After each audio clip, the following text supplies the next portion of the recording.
مشیر خارجہ سرتاج عزیز نے کہا ہے کہ کلبھوشن یادو اپنی کارروائیوں میں پاکستان میں خانہ جنگی کروانا چاہتا تھا اور اسے شواہد اور اعتراف جرم کے بعد قانون کے مطابق سزا سنائی گئی ہے۔ اسلام آباد میں پریس بریفنگ کے دوران سرتاج عزیز نے کہا کلبھوشن بھارتی بحریہ کا حاضر سروس افسر اور را کا ایجنٹ ہے۔ وہ کارروائیوں سے پاکستان میں خانہ جنگی چاہتا تھا اور اس کے لیے بلوچستان میں نوجوانوں کو ملک دشمن سرگرمیوں پر اکساتا تھا۔ اس نے جاسوسی کی حیثیت سے پاکستان کی سلامتی کو نقصان پہنچایا۔ وہ پاکستان میں دہشت گردی کے مختلف واقعات میں ملوث رہا۔ اس کی دہشت گرد کارروائیوں میں کئی پاکستانی جاں بحق ہوئے۔ کلبھوشن تک قونصل رسائی نہ دیے جانے سے متعلق سرتاج عزیز نے کہا کلبھوشن کے پاس 2 پاسپورٹ تھے، ایک ہندو نام سے اور دوسرا مسلم نام سے۔ 23 جنوری کو بھارت کی معلومات کا تبادلہ کیا لیکن کوئی جواب نہیں آیا۔ بھارت نے بھی کئی پاکستانی قیدیوں کو قونصل رسائی نہیں دی۔ سرتاج عزیز نے مزید کہا کلبھوشن کو گزشتہ سال مارچ میں بلوچستان سے گرفتار کیا گیا۔ عدالتی کارروائیوں میں شفافیت کو یقینی بنایا گیا۔ اسی دوران کلبھوشن کو قانونی معاونت بھی دی گئی۔ اسے پاکستانی قوانین کے مطابق شواہد اور اعتراف جرم کے بعد سزا سنائی گئی۔ قانون کے اسے 60 دنوں کے اندر اپنی سزا کے خلاف اپیل کورٹ میں اپیل جمع کرانے کا حق حاصل ہے۔ لوٹس لیک ٹاورز،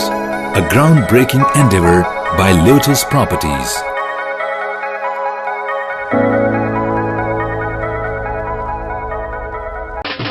دیسی کھانوں کے متوالے ہو جائیں تیار، پاکستان کا سب سے بڑا بوفے ویکینڈ آ گیا ہے۔ 21، 22 اور 23 اپریل جمعہ، ہفتہ اور اتوار پاکستان کا دسترخوان سجائے گا دیسی کھانوں کا بہترین انتخاب فیئر ہال گارڈنز کراچی میں۔ جو چاہو جتنا چاہو کھاؤ۔